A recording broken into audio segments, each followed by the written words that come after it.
Assalamu alaikum students, hope you all are well. I'm Fatma Adnan with another video on my channel Pak Studies Pro. If you have not subscribed the channel, do it and share the videos with other students and leave your comments for me as well. So let's start the video with the Pakistan resolution, and in this video we are going to cover the main points of Pakistan resolution, Cripps mission, Gandhi-Jinnah talks, and all which is in chapter 9 of Nigel Kelly book. So first of all, let's see about the Pakistan resolution. It is also known as the Lahore resolution. And at first, Jinnah opposed the idea of separate Muslim state, as we all know, but because he believed in Hindu-Muslim unity or any sort of Indian federation where Muslims had political autonomy and protection of their political rights. But the 2 years of Congress rule and growing realization that British would soon be forced to leave the country convinced him that there should be a separate Muslim state. So on the basis of Sir Sayyid's two-nation theory, and Allama Iqbal also presented the idea of separate homeland for the Muslims, it was a formal demand for Pakistan, which includes Muslim majority provinces of India. It was the starting point of the struggle for Pakistan, and both Hindus and British opposed the partition of the subcontinent. The resolution united Muslims under one banner, making Pakistan their objective and ultimate goal. The resolution increased the Muslim League's importance and popularity. It solidified their status as the true representative of Indian Muslims. And Mr. Jinnah's credibility and importance in Indian politics grew significantly, and it established him as the role of spokesman for Muslims. But surprisingly, strong support came from the Muslim in minority provinces. So Chaudhry Rahmat Ali's scheme of Pakistan began to influence Muslims as well, and most of the Muslim League leaders were united to make a demand for the separate country. Muslim League also sessioned under Jinnah on 22nd of March 1940, and it was attended by all the Muslim League leaders from India. Maulvi Fazlul Haq presented the famous Lahore resolution, and it was accepted unanimously. Hindu press began to refer it as the Pakistan resolution, and it took 7 years for Muslim League to achieve its goal of the separate Muslim state.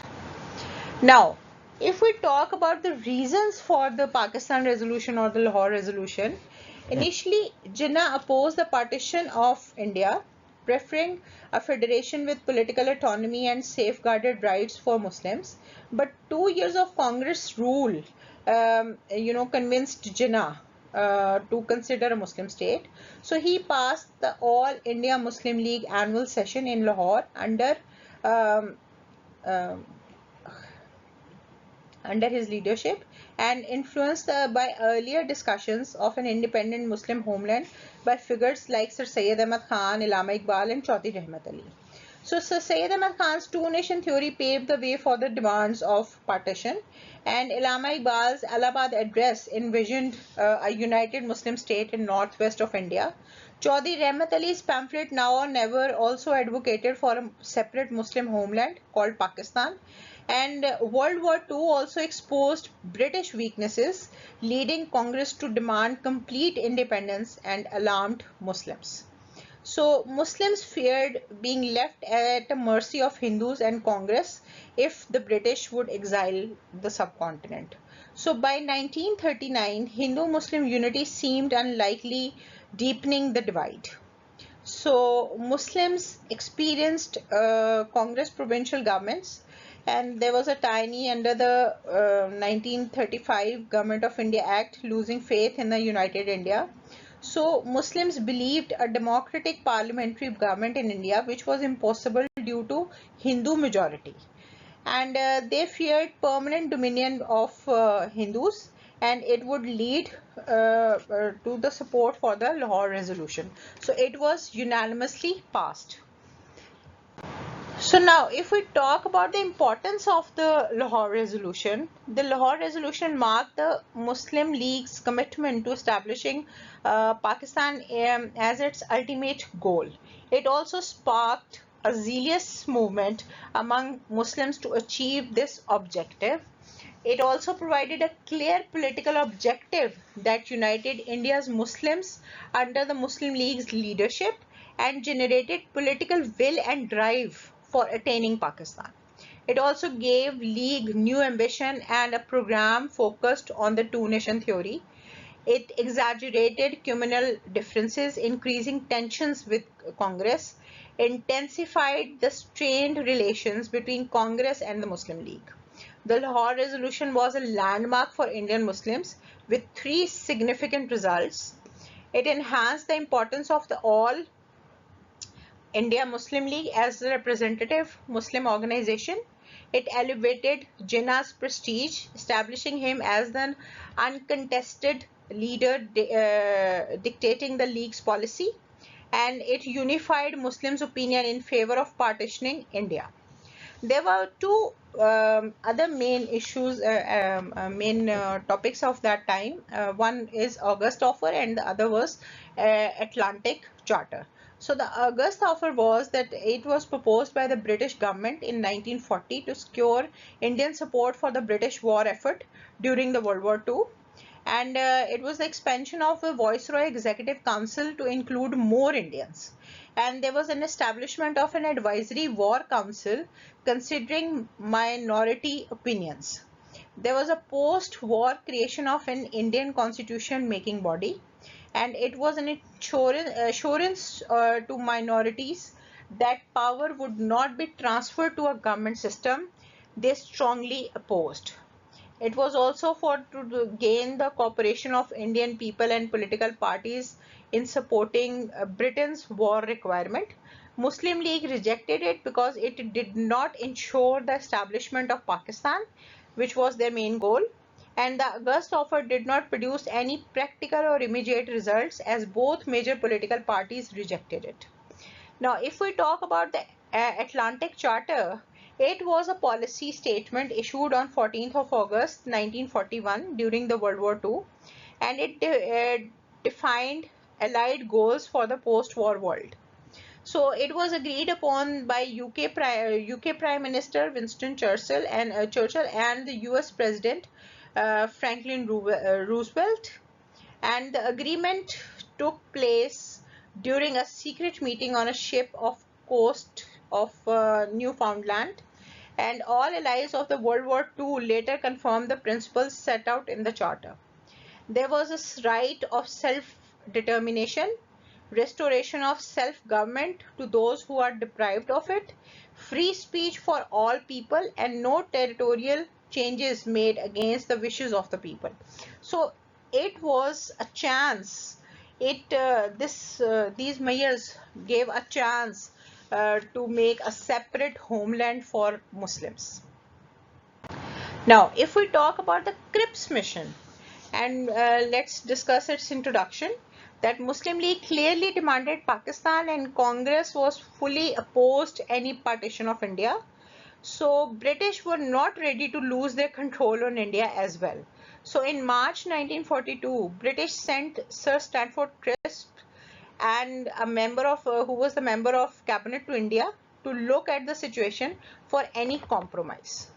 So Cripps came to the subcontinent and he met all the important political party leaders, and he gave some proposals that India would attain dominion status after World War II. Provinces could choose to opt out of the Union for their independence. A constituent assembly would be formed to draft a constitution after the war, and elections for this assembly would be held post-war. There should be protection of religious, cultural and regional rights of minorities. It was ensured, and India would remain under British control until the war ended and a new constitution was made.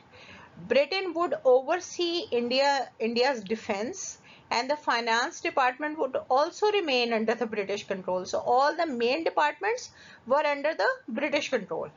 Political parties were required to wholly accept or reject these proposals. So what were the reactions? The Cripps mission was rejected by the Muslim League because it did not mention the establishment of Pakistan, and Muslim League seats in the Central Assembly were not clearly defined. Jinnah was somewhat pleased with the rights to opt out of the Union, seeing it as a step towards independence. But the Indian National Congress rejected the Cripps mission because they demanded immediate control of the Indian affairs. Congress was unwillingly to wait until the end of the war for control, and there was a lack of trust in the British delivering on their promises. So the method of opting out of the Union was unclear, and Gandhi criticized the proposals, calling it a post-dated check on a failing bank. And Congress recognized British desperation and intended to exploit it. So if we talk about the importance of the Cripps mission, the All India Muslim League rejected the Cripps proposals, and Jinnah acknowledged the only positive aspect, and which was the British government for the first time agreed in the principle to the idea of the partition by including the right to opt out of the future union if a party is not willing to join the Dominion. So this indicated that the British finally recognized the necessity of protecting Muslim rights. Within 2 years of the Lahore Resolution, the British government accepted the partition as a fundamental principle for any future constitution, and this was considered a significant achievement for Muslims. So it was the idea which was first time was given to partition India, appeared on the official document of British. So it was a sense of achievement. Now, if we talk about the Quit India movement, it happened in 1942 because Japanese forces invaded Burma, and there was a raising concerns that India would be Japan's next target because of the British colony. So in May 1942, Gandhi addressed the Indian National Congress in Allahabad, criticized the British behavior, and he also argued that British withdrawal would remove the threat of Japanese invasion and advocated for non-violent protest. It was passed on 8th of August 1942 by the All India Congress Committee. He demanded the immediate withdrawal of the British from India, and he initiated a non-violent mass struggle. So Gandhi, Nehru and other Congress leaders were arrested, and the Indian National Congress was banned. Widespread rioting was, aggravated, and it led to the British loss of control on many parts of India. So British forces used machine guns and aerial bombing to regain the control, resulting in thousands of Indian deaths. The Muslim League did not support the Quit India movement because they feared that Hindu dominance would be there after the British departure if they would support the Quit India movement. So they did not supported it. So Jinnah labeled the movement as political blackmail, accusing Congress of exploiting British wartime difficulties for its own gain, which was actually true. So if we talk about the reasons for the failure, there were major leaders including Gandhi and Nehru were arrested, and making the movement less effective due to the absence of the key leadership at this crucial time. And the British used large army, machine guns and planes to crush the uprising. And the Quit India movement lacked support from other Indian parties such as Muslim League, which did not endorse this movement. Now, if we talk about the Gandhi-Jinnah talks, it's a very important topic. And in May 1944, Gandhi was released on medical grounds by Viceroy Lord Wavell, and Gandhi wrote to Mr. Jinnah for talks to discussion the future of India after the British departure. So Jinnah accepted the invitation, and throughout September 1944, Jinnah and Gandhi held a series of meetings at Jinnah's home in Bombay. They met a total of 13 times and exchanged 21 letters during this period. Many people expected consensus, but talk failed after some initial success. What were the reasons for the failure then?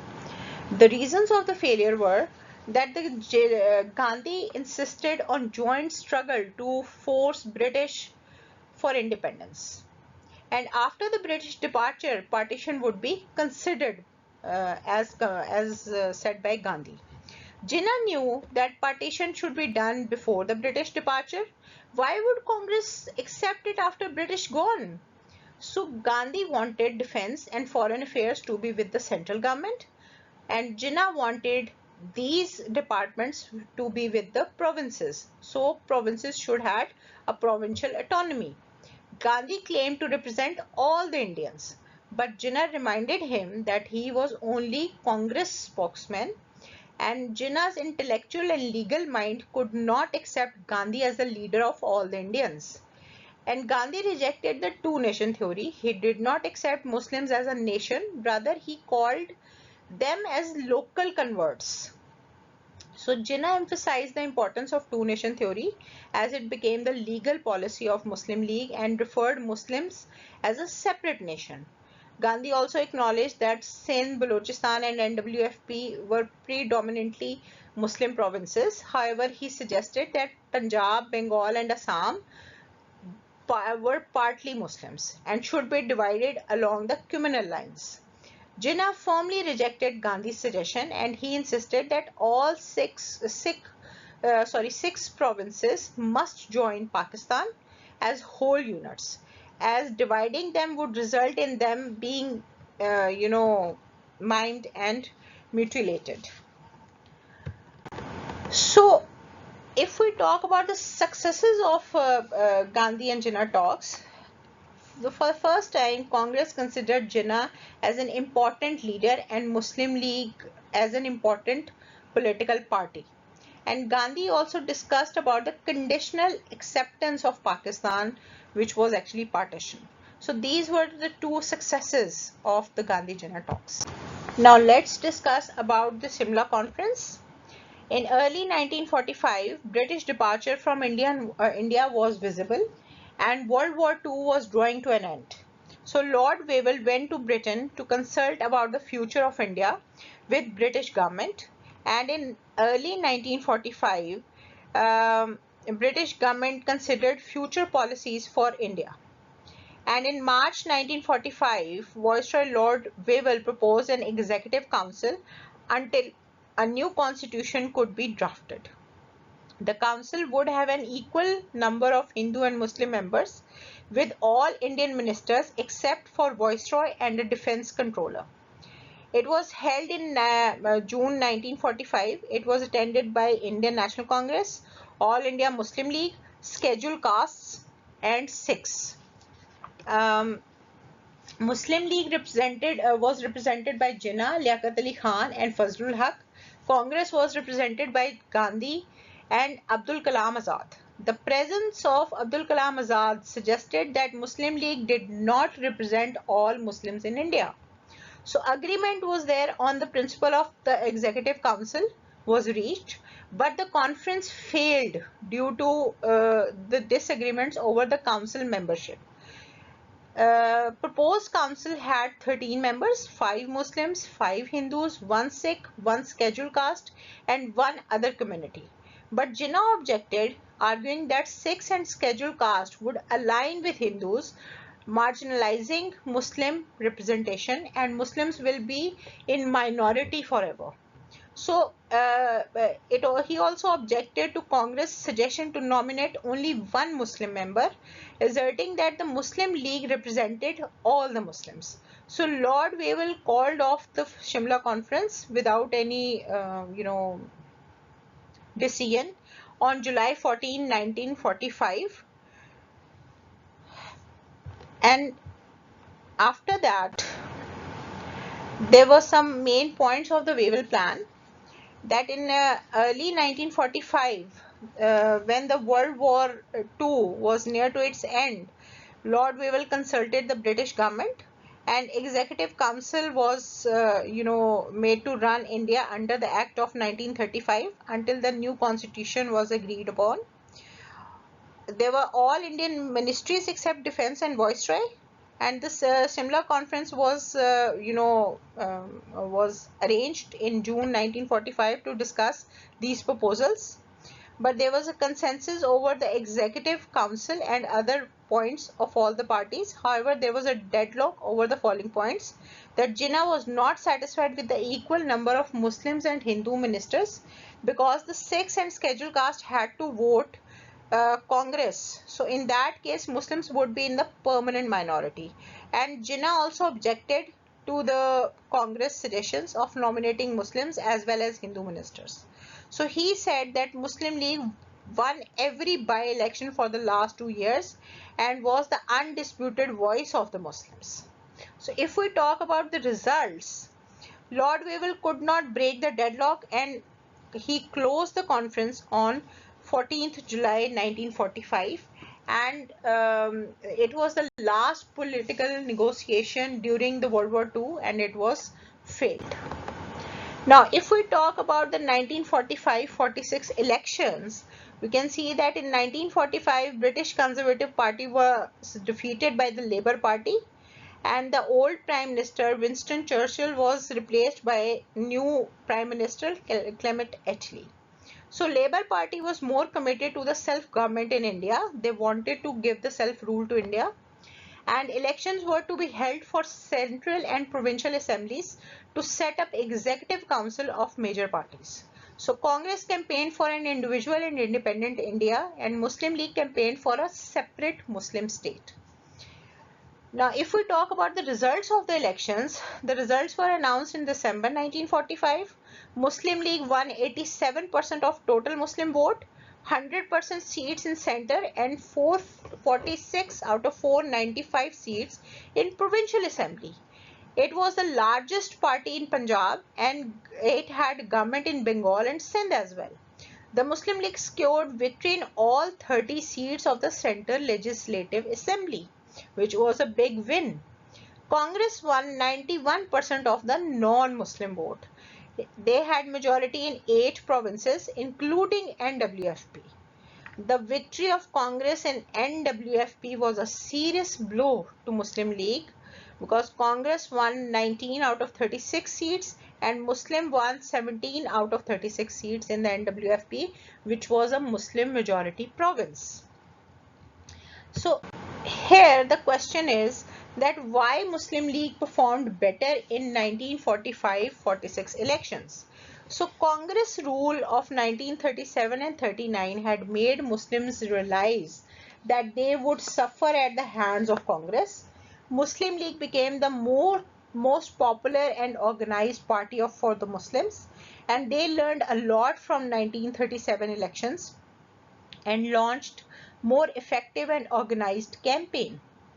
Muslim League had passed the Pakistan resolution as well.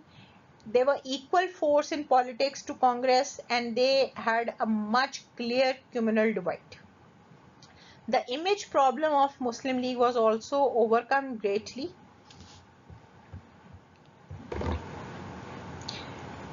Muslim League reached to the masses of the society and rest of the country clearly supported Congress.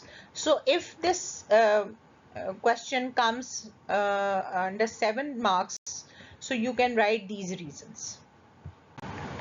Now, let's discuss the Cabinet Mission Plan. It was the final effort of British for the Indian unity. A 3-member delegation was sent to India for the acceptable settlement and had meetings with leaders of Muslim League, Indian National Congress, Sikh representatives and the Hindu Mahasabha. So the main points of the Cabinet Mission Plan were that the delegation had meetings with the major parties and found that the Congress wanted totally individual independent India. Jinnah wanted independent Pakistan with undivided Punjab and Bengal. After this, central agency might be considered to look after some common subjects. The cabinet mission discovered minimal common ground between Muslim League and the Indian National Congress. Jinnah advocated for the formation of Pakistan with 6 provinces, but the Congress opposed the partition plan. The cabinet mission proposed an interim government to rule India after British withdrawal and the formation of an all India commission from members of the central and provincial legislature to decide on the formation of the 2 states. Both the Muslim League and Congress disagreed with this plan. So in May 1946, the cabinet mission announced the final plan, rejecting the idea of Pakistan.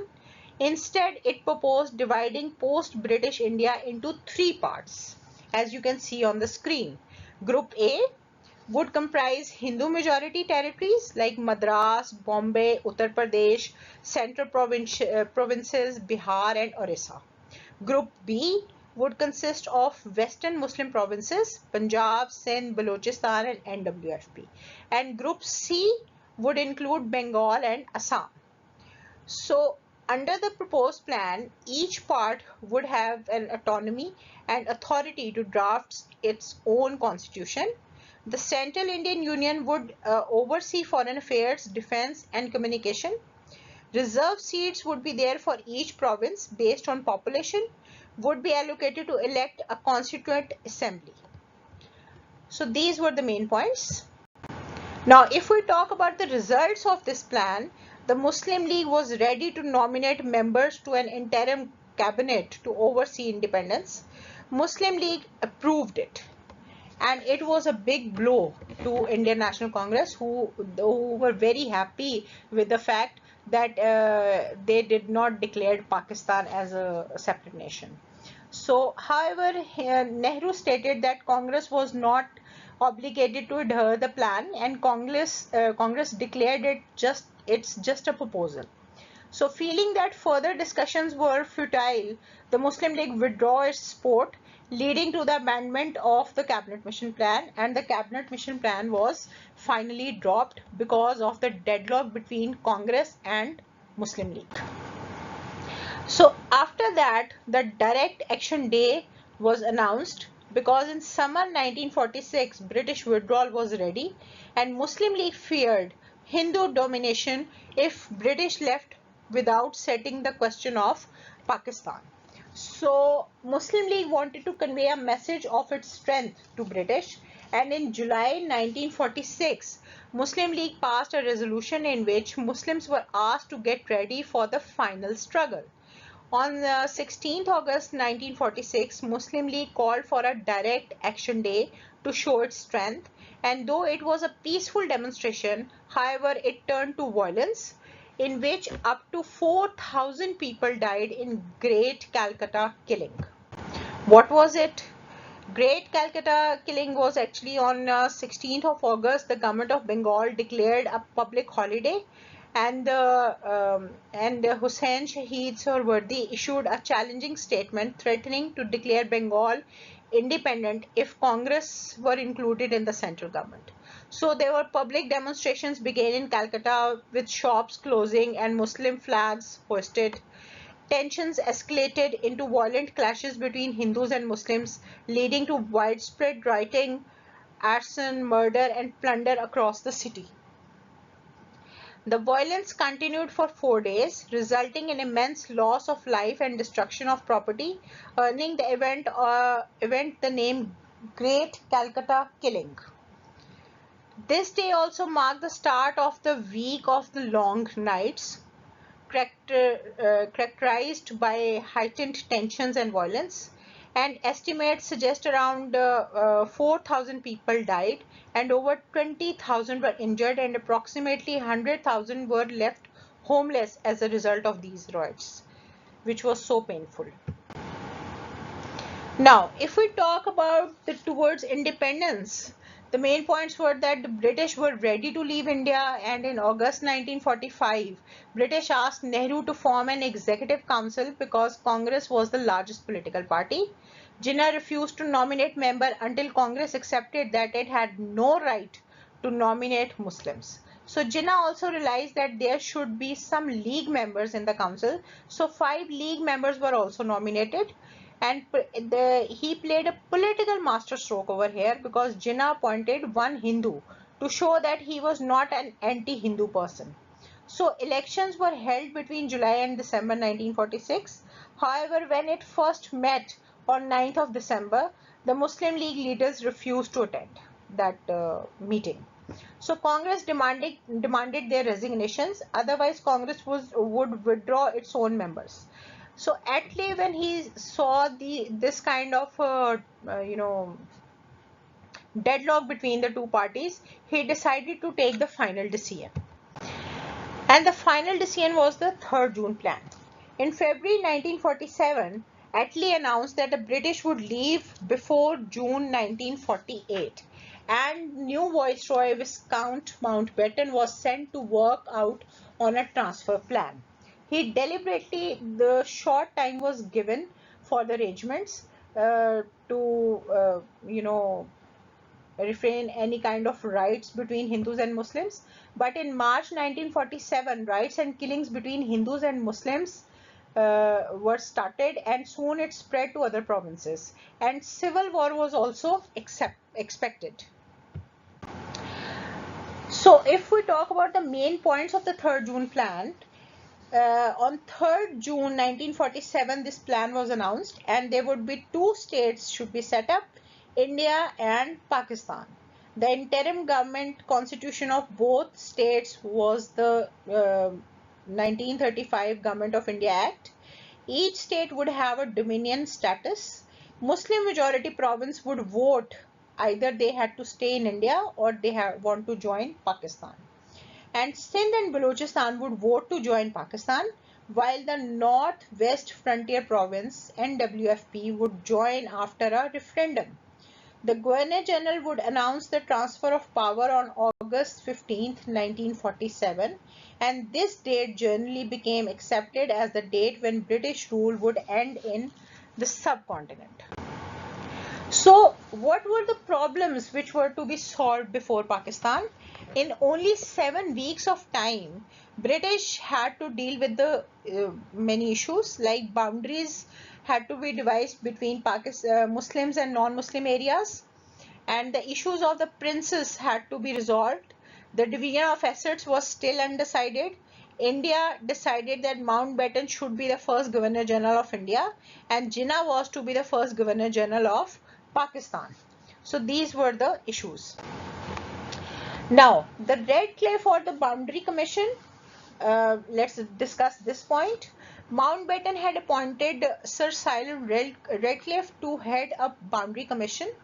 They had to establish new boundaries, particularly in Bengal and Punjab, and there were 4 assistants, 2 from Congress and 2 from Muslim League was given to him. So a Firozpur, which was a Muslim majority area, was originally awarded to Pakistan but had been forced by Mountbatten to change it.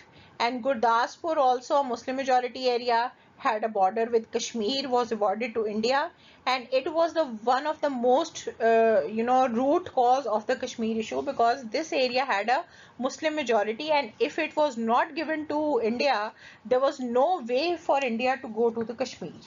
So Jinnah described the award as wrong, unjust, and perverse. So if we talk about the reactions to the Radcliffe Award, plan was made on public on 17th of August 1947, and there were many objections to the boundary were created at that time. Millions of Muslims, Hindus and Sikhs found themselves on the wrong side of the border, because the people, especially in the Gurdaspur and Firozpur areas, they thought that they were living in Pakistan, but on 17th of August they came to know that they were not in Pakistan, they were actually in India. So they suffered terribly due to a quick immigration. So Jinnah claimed the award as unjust and incomprehensible, and objections on Radcliffe Award were by all the communities. Like Muslims objected that Firozpur and Gurdaspur were given to India, and Bengal was partitioned, and Calcutta, which was the industrial hub, it was also given to India. Now Sikhs were disappointed because they were expected to a separate Sikh state in Punjab, but the partition by Mountbatten was on the basis of Muslims and non-Muslim community. And Hindus objected that Chittagong Hill tracts were not awarded to India, but these tracts had a vital economic relationship with East Bengal, so they were awarded to Pakistan. So every community had some kind of issues with the partition. Okay, now let's discuss the Independence Act. On July 1947, the Indian Independence Act was passed. It stated that from 15th of August 1947, British India would be divided into two separate dominion states, India and Pakistan. The complete freedom to both of the states was awarded. Government of India Act 1935 would be the provincial constitution until the states devised their own constitutions.